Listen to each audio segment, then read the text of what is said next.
Hello there. My name is Travis, and welcome to The Art of Pitching. This talk can be about pitching your game, your idea, yourself, really anything that is quote-unquote pitching. So in the early 1990s, there was a small group of developers that walked into the offices of EA, and they were there to pitch their game. They were armed with a beaten-up, rusted, hole-riddled car door, and they walked into the boardroom. They put that car door down on the boardroom table, and they simply said, "This is Road Rash." It wasn't just a prop, that was their entire pitch. Lo and behold, EA published the game. It was one of the first of the 7 games, I want to say, that they made. The first published, sorry. It was titled the Road Rash, and they got that car door at a local junkyard, which if you ever visit the EA Redwood Shores office, it hangs in their lobby to this day. So my goal with this talk is very simple. If over the next half hour, 35 minutes, you guys pull a lesson or two that is going to help you unlock potentially millions in funding for your project or studio, I think you'll all agree that it's going to be worthwhile, right? The reason I'm here giving this talk halfway around the world is I want to see more wins and more success in the gaming industry. So if you're able to pull a lesson from it, that is great. There's a ton of information packed into this talk. There's so much that I had to cut as well. So we'll be moving fast. I'll be talking fast. And if you have questions at the end, feel free to ask them. Grab me at any time during the week. I'll be here all week if you want to kind of go on more one-on-ones and deeper dive to talk about the stuff that I didn't talk about. Lastly, there's comments and heckles at any time. Please laugh at or with me. It really doesn't matter. I want to make this as fun as possible. So I'll be using these scenarios as an example. And just as a general FYI, there is a difference between pitching a project versus pitching, let's say, a company in your studio. I don't go into it in this talk, but at the very end, you're able to actually get these slides. And in the appendix, there'll be resources labeled directly for things like this. I am also mainly talking about in-person or virtual pitches. Not so much submission-based while you're making your pitch deck and you send it off to a publisher, but more about the interactions and in-person and virtual. So while I'm talking, feel free to think about any scenario that you want in terms of whatever you're pitching. Maybe it is your game, maybe it is your studio, maybe it's just a job interview and you're pitching yourself to a studio for a role. Maybe you want to pitch a Caribbean vacation to your partner, or you just want to convince your roommate to adopt a puppy. It really doesn't matter. The point is, pick something that you want and that you're going to have in your head while I talk. Simply put, this is about human psychology and not so much a template based, right? This is best practice rather than best template. It is emotional and it is human psychology. Pitching literally happens every single day, all the time, everywhere, all at once. From inside your own head to when you go to the coffee shop and the barista sells you on the new drink, to a more defined pitch like your game or your studio to a publisher, right? Simply put, and sorry if you expected me to sing this, it's not that type of talk. Maybe if you catch me afterwards, I'll dive into that. But just like Scar in The Lion King, is very much this feeling on just being prepared. So quickly about me before I get started, and honestly why you should care. Although I'm sure you can't tell, this is a picture of Edmonton, Alberta, where I'm based out of. It is just as snowy and it is just as cold as Sweden. So I'm the Senior Business Development Manager at Snowden Studios. We're a 200-plus engineering co-development studio that has worked on Starfield, Diablo 4, Fallout Shelter, and the Forza series, to name a few cool projects. Everything that I am talking about here today comes from a point of making sure that the process is more important than the result. The result is important, don't get me wrong, but everything that I talk about today is really focused on the process, and whatever happens for the result happens. I'm a father of 3, and I'm very lucky that I'm even here, standing here today. Me and my wife welcomed our new addition to our family last month, our daughter named Scarlett. So she's taken care of 4 kids under the age of 3, so I'm extremely lucky to even be here at the moment. And then last but not least, for those who know me, I'm a football manager addict, which I will get to in a second. Now, you may have noticed that there really wasn't any actual business development experience listed on the last slide. But to kind of give you a little bit of kind of a reassurance, I don't think you, oh, they moved it. I started initially as a high-level hockey coach. I was one of the, if not the youngest, head coach a game in the AJHL. I can't verify this because I don't keep records like it, so let's just pretend and say it's true and take my word for it. Speaking of hockey, as a Canadian who played and coached a high level, football, or soccer in North America, is 100% my favorite sport now. And this comes down to the game Football Manager. It just shows you the power of emotion and gaming go hand in hand. And it's something that I'm talking about here today. From coaching, I ended up going to another company. We sold championship rings. I built that company up as the first employee, ended up doing it again for another company, and realized, hey, I'm really good at doing this for somebody else. Why not give my own crack at it? So I started my own company. I did well. But it wasn't fulfilling. So when Snowden came knocking, I did not hesitate to jump in head first. One of the first clients I ended up bringing on board for Snowden was Blizzard and Diablo 4. I also brought on Redacted and Redacted because we gotta love NDAs. And I can't talk about it yet, but when I am able to talk about it, it'll be fun. So, as a great pup once said, let's dive in. And I'm sorry, if you don't get this, you're missing out. Bluey may be an all-time favorite here, but Paw Patrol is our household favorite. And I'm not sorry about this at all. You can tell that I have kids. So, where to start? The number one question that I get asked all the time is, where do I start when it comes to a pitch? And I just say very simply, start with an elevator pitch. What I mean by this is define your project as small as you possibly can and focus on communicating it before you even get to that proper pitch stage. Communicate your vision and then get feedback on it, right? Maybe people are confused. Maybe they're excited. Maybe they have questions. You're going to learn a lot of information in this stage. Your goal is not to sell your game with an elevator pitch. It is simply just to get the other person more interested in what you have to say. So as a hypothetical scenario here, I'm going to pretend that I'm making a game and it's an extraction shooter, where if I went to a publisher nowadays with an extraction shooter, I'm probably not going to get funded. It's just kind of how it is with that genre.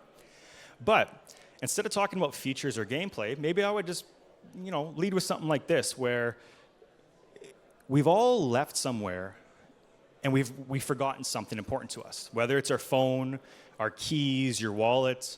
Maybe you forgot your kid. I'm not judging. I've been there. But you know that feeling when you realize that you forgot something really important and you're already, 60 miles down the road or 3 hours away? Your stomach instantly drops. You freeze, literally freeze for probably 2 to 5 seconds, and that panic starts to sit in. Well, that's what we're trying to do and bring every single firefight emotion to in our game, right? So hypothetical example. But maybe that's something I would do for an elevator pitch where I don't talk about the gameplay at all or features, but if you just listen to that, you're probably more than likely wanting to hear a little bit more, right? Because I'm talking about the emotion. So when we start on a pitch, we really want to step back as far as we possibly can and look at the big picture. So very quickly, just consider these statements with me. Making a good game isn't enough anymore. I'm sorry, it just isn't. I hate to be the bearer of bad news if you haven't heard this before, but there's so many great games out there that are just not commercially successful.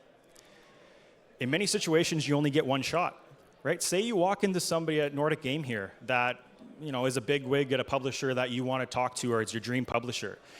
You don't have a chance to whip out your pitch deck and talk for 30 minutes. You have to be prepared. So a lot of these lessons really just lend to the fact that you can use these at any single time without rehearsing or scripting them. Why should someone listen to me? Before we even get to the pitch, why should somebody message back or respond to my email or respond to my phone call? What value are you bringing to the table? Why should someone invest in you? Seriously, if you don't know the answer of why somebody should invest with you, you need to answer this, because how are you expecting the other side to know this?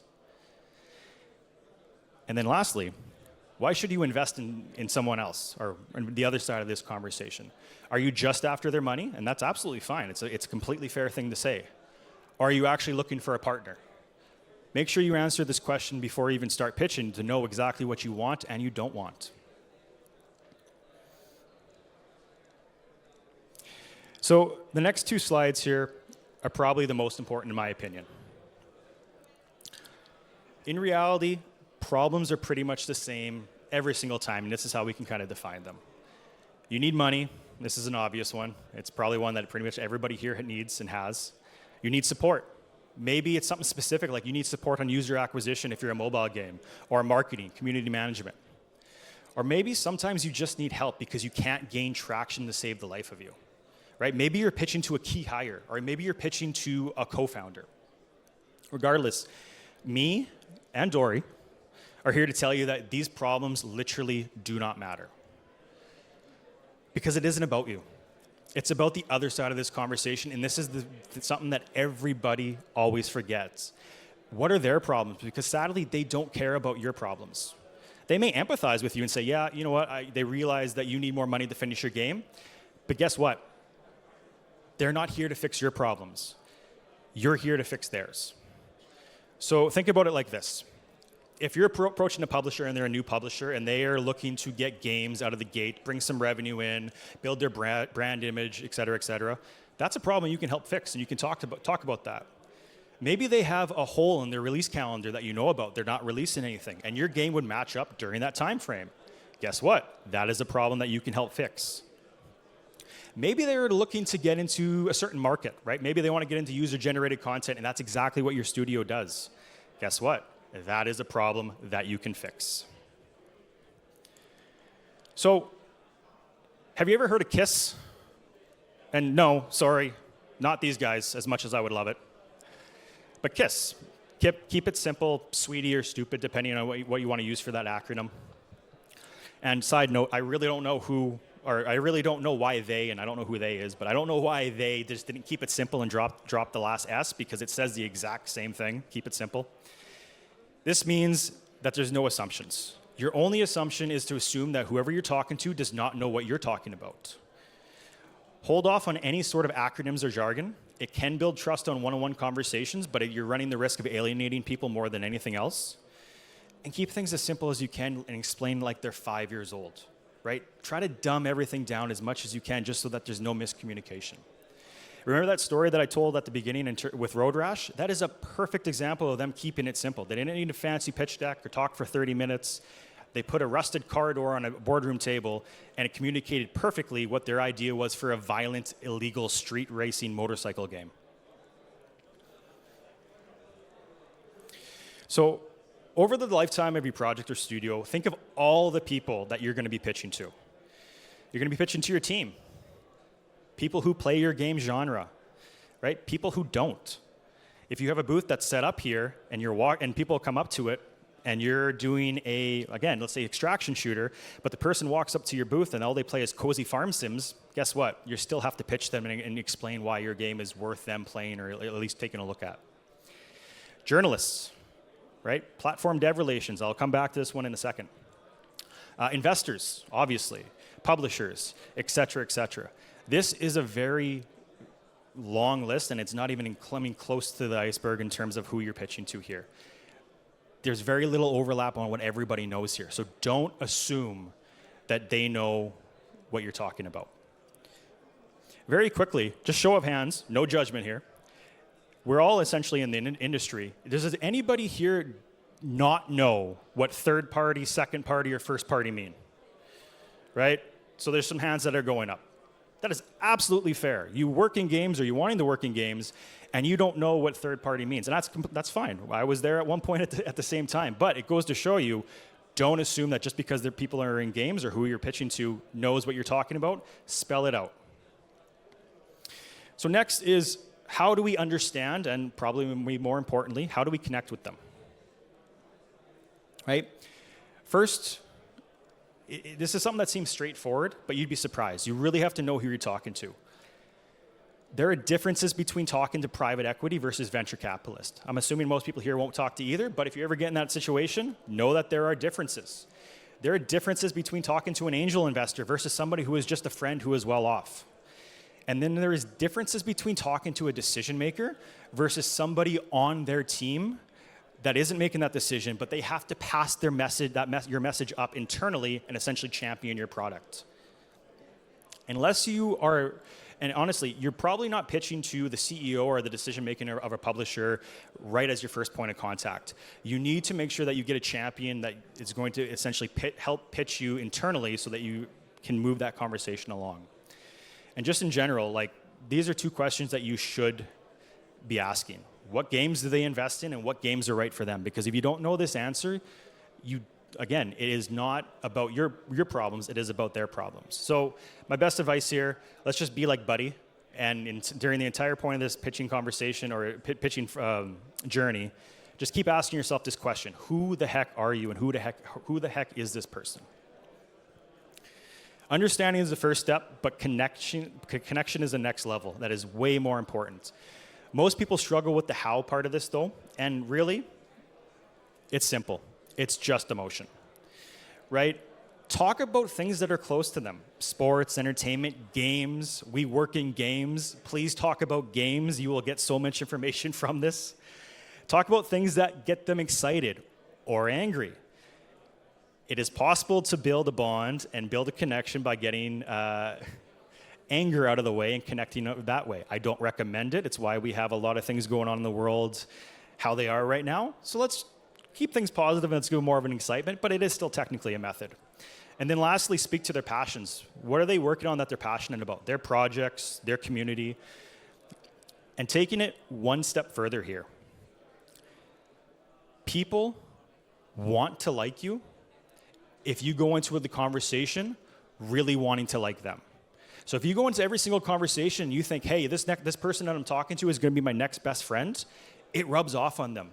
They sense that. They're more excited and they will want to talk to you. So again, let's channel Will Ferrell here as our role model and just become best friends with whoever you're talking about. Whether you become best friends or not, it's kind of irrelevant, but you want this mindset going in. So how else can we use understanding to our advantage? There's a very simple concept called loss aversion. And all this really means is that people fear losses more than they value gains.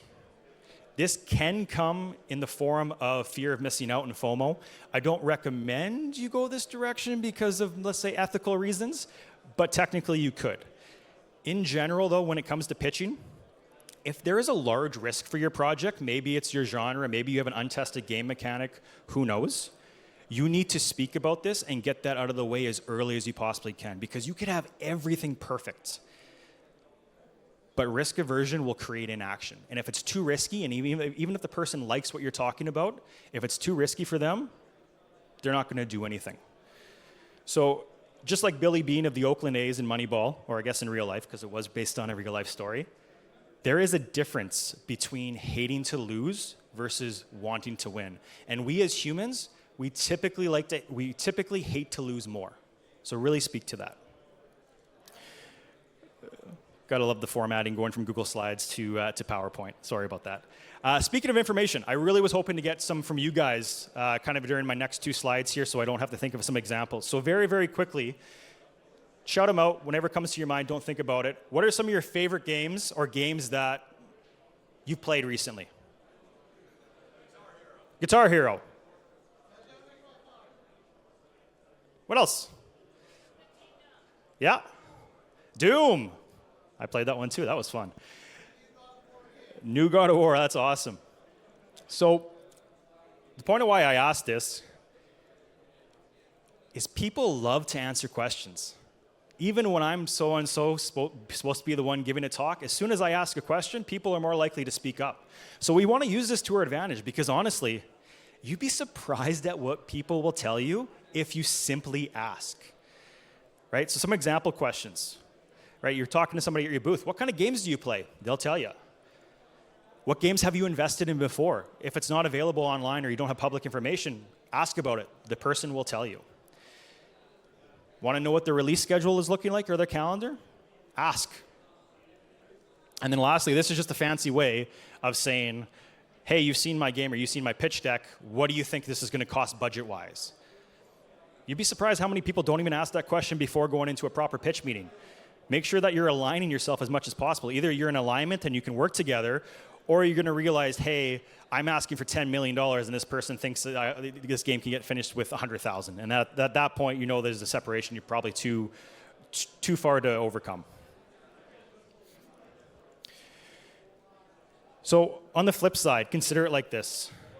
If you don't have information, and if you don't have all the information that you can when you go into a pitch meeting or a conversation, you essentially look like this. You're blind.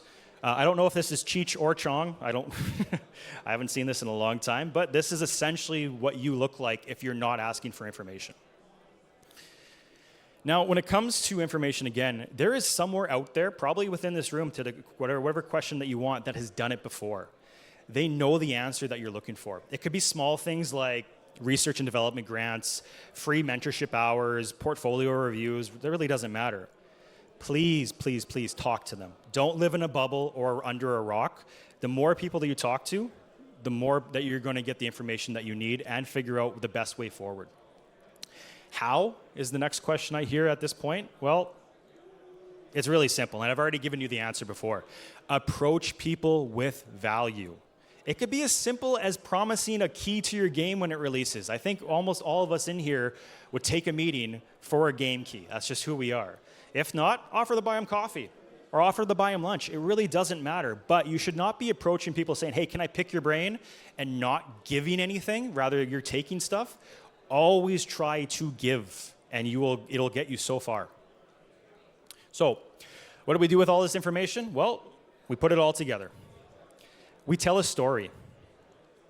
Facts and features are just not enough, right? Narrative transportation. It's when people are persuaded by stories rather than facts alone. And I'll put this another way. Stories are more persuasive, and create more action than a fact-based presentation. Full stop, right? Tell a story with your pitch. Speak to the emotions. We are emotional creatures after all. It is very simple. Just like Troy from Community. Speaking of my emotions, there's another thing that people forget. Emotions go both ways. Your emotions during pitching are just as important as the other sides in these situations. So what is the number one thing that you can do to essentially talk about this and really make sure that your emotions are under control? Well, journal. Write out every single negative scenario and every single negative situation that you can think of before going into a pitch. If it happens, then you're prepared. You're training your emotions at this point. If it doesn't happen, that's great. That is absolutely fine. Essentially, like I mentioned, we are training our emotions to react how we want them to react. Our emotions are basically just a muscle, and if we're prepared for it, it makes such a noticeable difference. When it comes to backing up your word, you really need to provide proof. So art is awesome, a video is better. A video works, but a demo is really the next level, etc., etc. Side note, I don't know many games right now that aren't getting publisher funding without a full-on vertical slice or their game almost being complete. It's a buyer's market, and it's just how it is right now. But you basically just want to channel your inner 90s Tom Cruise when you're thinking about proof, and keep asking yourself this question: show me the money. So what does this look like besides gameplay if you don't have a full vertical slice, let's say? Well, it could be something like a budget. Where's the money going and when? A roadmap. What are you making and when? Your hiring plan. What do you need? When do you need to enlist help, and for what? And then your monetization. How are you going to make money? Etc., etc. The more proof that you can show, visual, physical, the more trust you can build. And really, when it comes down to it, you got to think about the halo effect. And for those that aren't familiar, the halo effect is very, very simple. Positive impressions spill over from one area to another. It's why you get dressed up in a suit or nicer clothing if you do a job interview. If you have an average game idea, but everything else is perfect, right? You can show a budget, you can show a plan, everything is well put together. Whoever you're talking to is going to be more interested in your game or your idea, even if it's average, because positive impressions spill over. And the last kind of section here when it comes to proof is just building in public, right?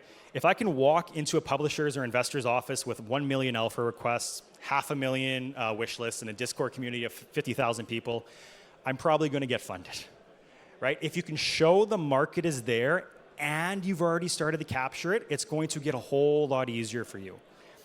The only thing better than saying your game is amazing is if somebody else is saying that your game is amazing, right? We're all biased in what we make, But this random person over there that is saying the exact same thing as you, people are going to tend to believe them more just because there's no bias.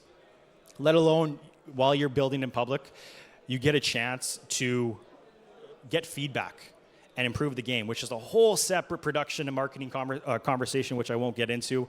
But there are benefits just outside of pitching. Side note, I definitely want to visit this place. It feels like it has something that I might be missing. When it comes to time to answer questions, we want to answer them before they become objections. This really gives you the power to control the narrative around whatever problem someone might have. There is always a reason somebody will say no to you. Literally, there's always a reason. So talk about it, figure it out, and then talk about it before the other person has a chance to ask that question. It is very easy to overshare at this point and kind of try to answer everything under the sun. We want to keep things simple, like I mentioned, but remember, simple planning takes time. The outcome. So oddly enough, you'd be surprised how many people forget what to do at the end of a pitch. It happens all the time. So like I mentioned before, you should be prepared for all the worst case scenarios, but you should know what you want going into a pitch and some of the best case scenarios, right? What does your ideal scenario look like? What's plan B, plan C, plan D, et cetera, et cetera. When it's all over, where do we go from here? Pitching is literally not the end. It is literally the start. It's a checkpoint in a game. Leave with an action item, please. Do not just put the ball in their court and wait for them to follow up with you. I don't care how small the action item is. Please, please, please do something. Say, hey, I'm gonna reach out next Tuesday and we're gonna talk about this, or I'm gonna get you this. It doesn't matter what that action item is. You need one on your side. There needs to be defined next steps. So in the words of South Park, like, what do we do now? Well, what do you mean? Now we finally get to play the game. Pitching is the grind before you even start to play the game. It is not a sprint. It is a long, long, painful marathon. You need to be prepared mentally, and the perfect outcome will probably not be coming very soon or easy to you. One of my favorite compliments I ever got was when somebody told me I had professional perseverance. It was mainly because I think I reached out 50 times to get a conversation, and they finally messaged back. I think they meant it as an insult, but I took it as a compliment, right? Train our emotions that any rejection is not personal, and realize that every single no that you get is just one no closer to the yes that you want or the yes that you need. I swear, we're almost done. So remember when I said that the previous two slides, or the problem slides, were the most important in the pitch? Well, in the spirit of keeping things simple, I've made it so that this is probably the most important slide in my opinion. It is not about you. It never was. It is literally always about them. Think about their problems, their questions, their objections, their interests, etc. Just like Adam Sandler in The Cobbler, you want to put yourself in their shoes and experience their point of view. And then lastly, how can you make that emotional connection with them? Progress is not the goal. Progress is the goal. My bad. Never perfection. We want to iterate, improve, and then channel our best hardcore World of Warcraft experience and simply go again. Right? You will fail, learn from it, and then just simply do better the next time around. The worst version of something is usually always the first. So please get that out of the way and then keep improving. Planning is king, but not in a rigid way where all you need to do is stick to a script or it all falls apart, right? Plan on what you want to show, plan on what you want to know, and then most importantly, plan on what they want to know. Simple planning takes time more than complex planning. Rein it in and really try to keep things focused. We really want to make sure that we're not turning into Charlie Day from It's Always Sunny and doing our red string planning at this point. Dial things back. Let's do some simple planning. And then last but not least, you are not in control during this process, right? Pretend you're a princess from Frozen and let it go. And sorry, I'm still not singing this, although I'll be at the Green Lion pub tonight if you wanted to tempt me to try to sing this. Maybe I'll feel up to it. But define what success looks like for you and focus on that. If literally just getting a pitch out the door is success, that is absolutely fine. If you're just happy to be pitching somebody in general, that is fine as well. You are running your own race, and that race is very much a marathon. So, did we find a lesson in here that is going to help you unlock millions in funding and potentially have you looking like this? Well, I hope so. But I really challenge you to come up with your own, of the next version of the Road Rash pitch and keep things simple. But thanks for sticking with me for the past, half hour. I hope you took something away from this, but let's focus on what really matters here, which honestly, it's having fun, playing games, and making things that connect with people emotionally, not just things that people buy, but rather experiences that shape who they are. Because at our core, remember, we are simply emotional creatures. Thank you. Thank you very much, Travis. Now it's time for a Q&A session. So here's James, and please raise your hand if you have a question so that James see you.